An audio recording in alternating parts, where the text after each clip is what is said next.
Bienvenue sur Real World Review, votre chaîne incontournable d'actu.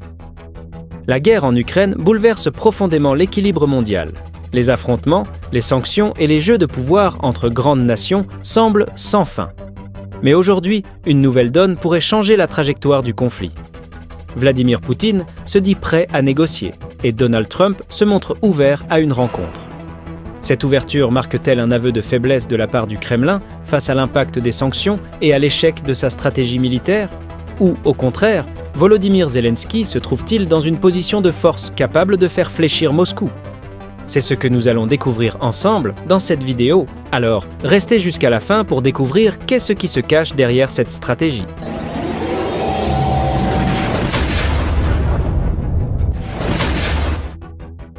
Poutine et Trump se disent maintenant prêts à négocier sur la guerre en Ukraine.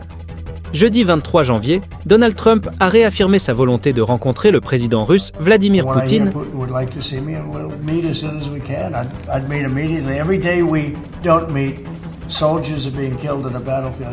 qui lui a répondu vendredi 24 janvier.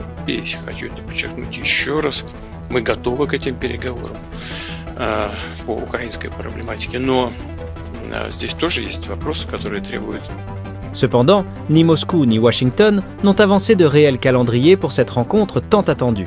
Vladimir Poutine a déclaré attendre des signaux de Washington pour entamer les discussions. Les positions de Donald Trump restent difficiles à cerner.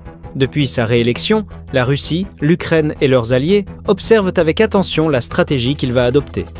D'un côté, Trump a critiqué à plusieurs reprises l'aide militaire massive fournie par les États-Unis à l'Ukraine. De l'autre, le président américain a récemment mis en garde Moscou.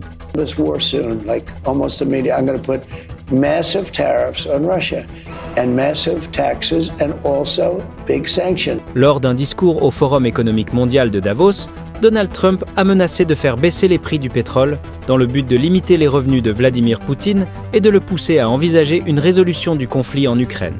Ask Saudi Arabia and OPEC to bring down the cost of oil.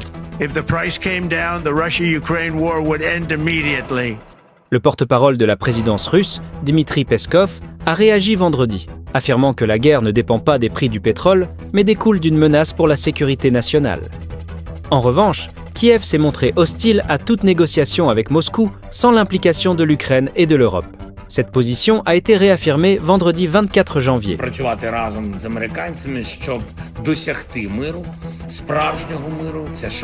L'Ukraine reste opposée à toute négociation de paix entre Vladimir Poutine et Donald Trump sans garantie solide de la part des Occidentaux. Sur le terrain, l'Ukraine rencontre des difficultés et redoute d'être poussée à la table des négociations en position de faiblesse, ce qui pourrait l'obliger à céder les territoires occupés par la Russie.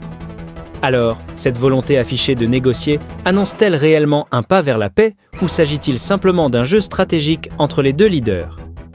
Et vous, que pensez-vous de cette situation? Partagez vos réflexions dans les commentaires, on a hâte de vous lire.